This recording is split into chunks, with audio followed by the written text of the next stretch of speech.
May Tynwald proved to be a lighter affair than we've been used to, but still some heavy topics discussed and some really good debates, I thought.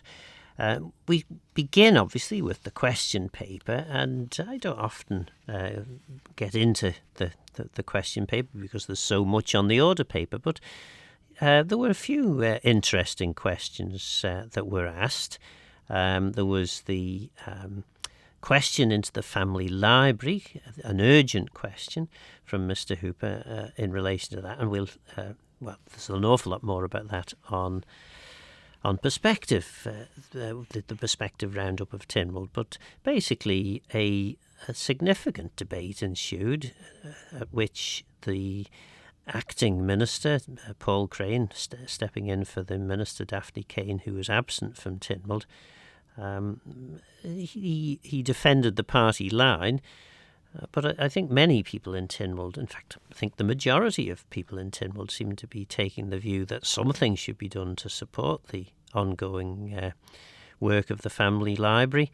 But nobody seemed to be willing to step up and take the responsibility for finding the solution. So the lots and lots of earnest hand-wringing went on.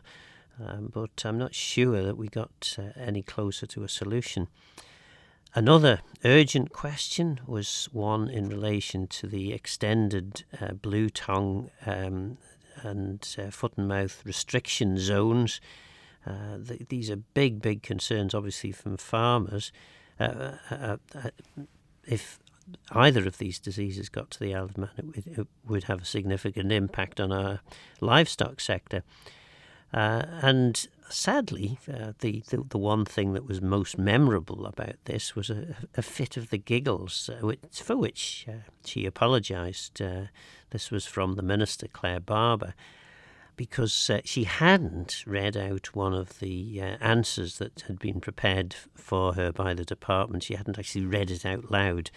And actually, it sounded like she was saying that midges, because midges were an area of particular concern for these diseases coming over to the island, that the midges can be blown over on the wind, and there's not an awful lot can be done about that. But when she was reading out one of these answers, it sounded like the midges would be asked to wipe their feet on special health control mats at the ports of entry.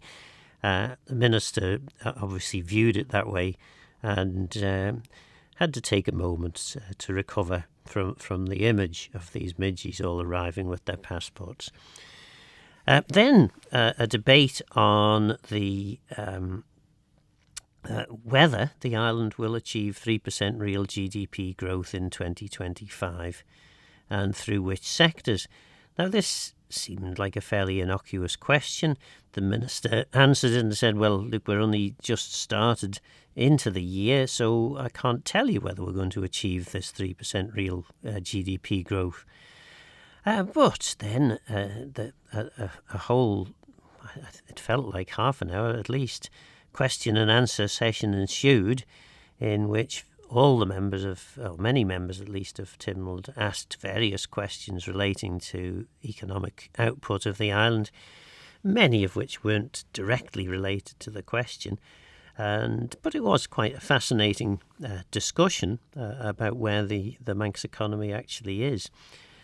Several other questions, we didn't get all of the questions completed, but most of the questions were completed when at the allotted time for questions being finished had been reached. Two attempts were made to have the further questions taken. One to have I think there were only 4 questions remaining, to have those questions taken then and there. Another suggested they should be taken at the end of the order paper, but neither of those were successful. So we moved on then back to the main order paper, and that began with a statement on inward migration by the minister from the Cabinet Office. And basically the statement said, you know how you asked us to come back with a report to May Tynwald. Well, we've not quite managed it, but we will do that for July. And bearing in mind that was the essence of what the Minister said, he spent quite a long time saying it. So there were some hints as to what might be in the July paper. There was also an acknowledgement that with the recent announcements being made in the UK in relation to their their relationship with the European Union and potential changes there in terms of immigration policy, specifically with Europe, but also other changes in immigration policy the UK were announcing, that it was probably not such a bad thing that the Cabinet Office had missed the deadline by a couple of months. And hopefully the new paper, or the paper that will come to July Tynwald for debate, will be able to cover some of these further developments. Then we came on to the 20 miles per hour project implementation plan, April 2025. And I felt, anyway, that the plan was a little light in detail. It basically was a plan of the stages that the Minister and the Department would engage in terms of the rolling out of a 20 miles per hour project implementation plan. What seemed surprisingly lacking, and certainly a number of the members picked this up, was an explanation as to what exactly the reasons were behind this.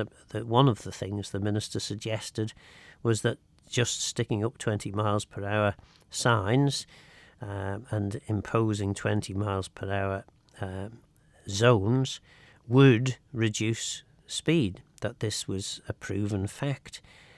Whereas for probably much of the last 30 years, when ministers have stood up in Tynwald talking about these matters, that they have been advised by their officers that this can't be done, that actually the 20 miles an hour speed limits rarely reduce speeds.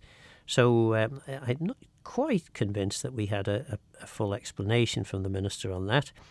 But she won the day, thanks partly at least to an amendment from Anne Corlett, who of course had been behind the move for 20 mile per hour zone in central Douglas Central, her constituency.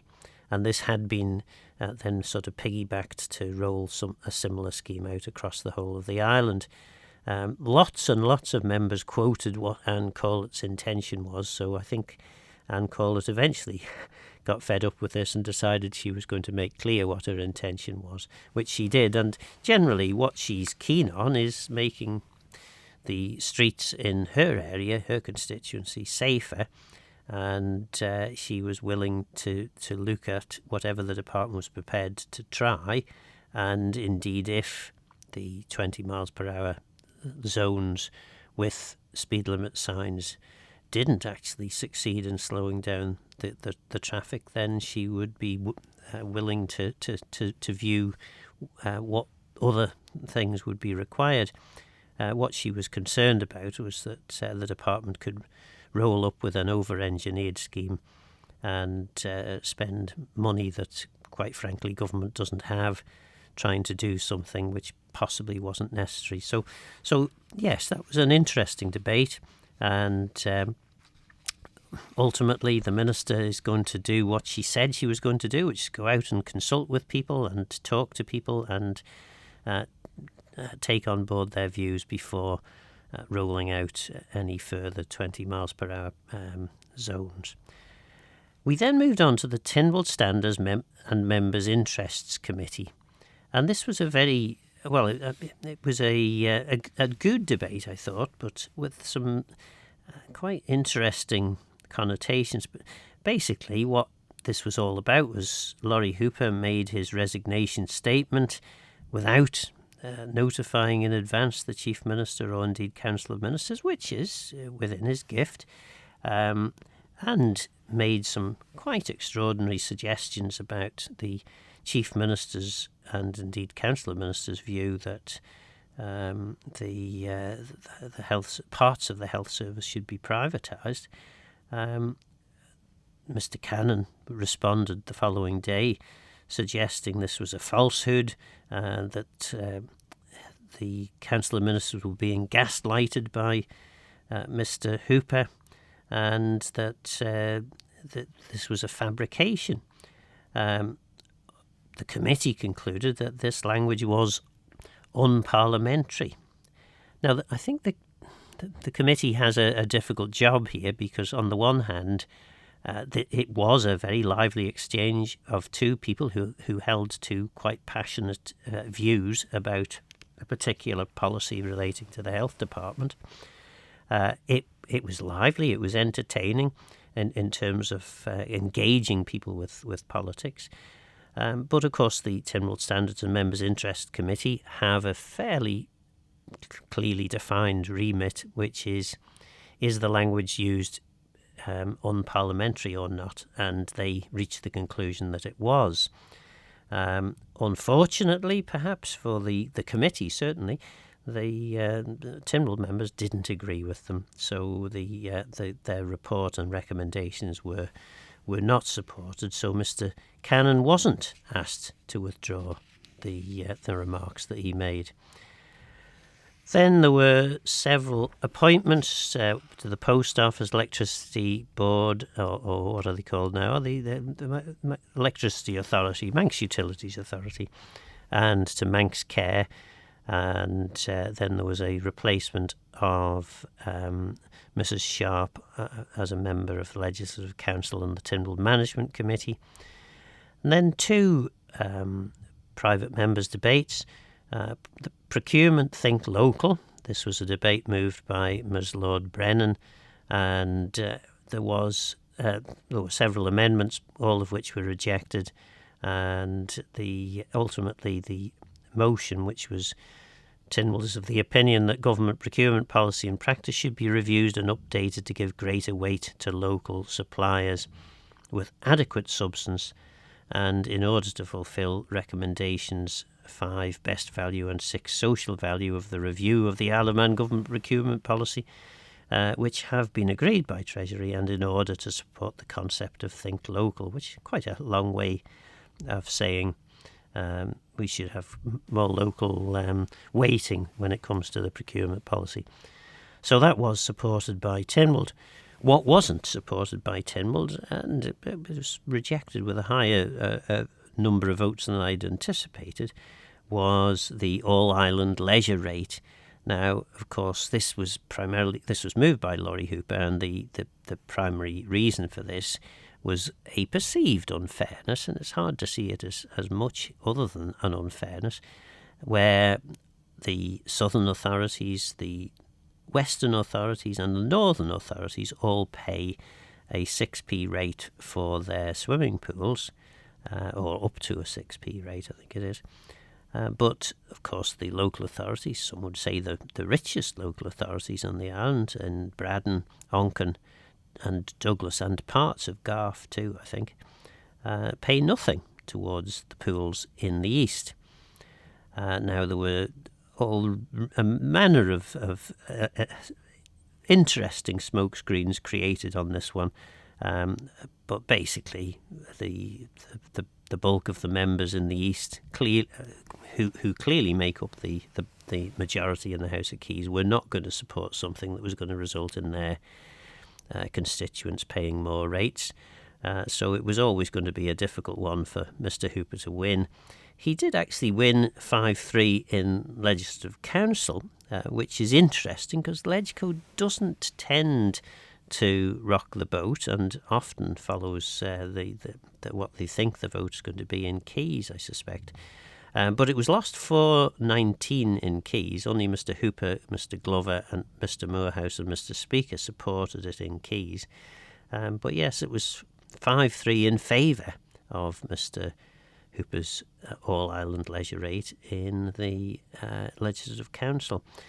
But yes, all manner of reasons were given as to why this couldn't possibly work, and how studies would be needed and all sorts of things. again, what members seemed to come back to was there was no doubt in their mind that some form of reform of rates was necessary, but no one seems to be willing to actually pin their colours to the mast and take that on, certainly not before the election anyway. So we'll see whether after 30-odd years of people suggesting that it's time rates were reformed, we'll see whether anything actually happens after the 2026 election. Then we had a few orders at the end of the order paper. One was the Minister for Agriculture, Environment, Food and Agriculture moving the Agriculture and Fisheries Grant Amendment Scheme, which was basically opening up the grant to make it more available for more farmers and fishermen and food businesses to apply for. There were then some amendments in relation to VAT, the pensions, which basically keeping us in line, I think, with UK.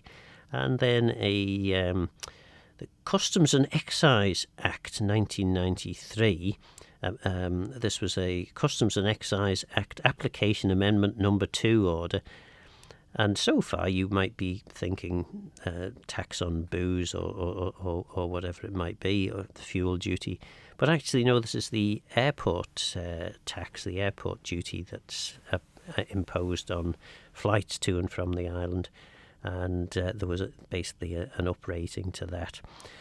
And with that, after not even a day and a half, Tynwald members retired to their offices and either got on with some much needed email work or possibly managed to get out to enjoy the sun before the heralded change in the weather happens just in time for TT.